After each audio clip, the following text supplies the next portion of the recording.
Мы продолжаем, на самом деле, делать шахты. Сегодня я хочу показать кое-что другое. Значит, вот это были старые каналы. В чем проблема? Проблема была в том, что здесь был свист.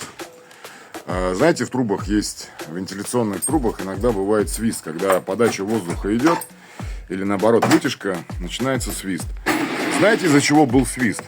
Свист был вот из-за того, что здесь были замонтированы вот такие вот крепления, которые держали между собой каналы.